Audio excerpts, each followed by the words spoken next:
দোস্ত আমি মনে হয় আর বেশিক্ষণ বাঁচবো না দোস্ত। মরার আগে আমি তোকে কিছু সত্য কথা কথা চাই দোস্ত।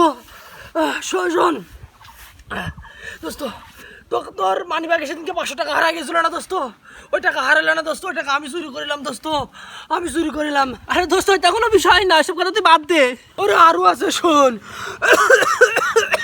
তোর এই বোনের আমি সবসময় ডিস্টার্ব করতাম দোস্ত, কিন্তু তোকে বুঝতে দিতাম না দোস্ত।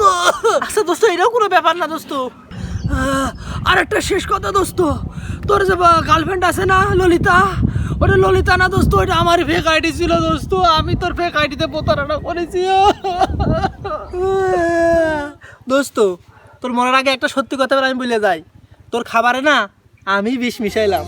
তুই বড় বেঈমান রে বন্ধু, তুই বড় বেঈমান।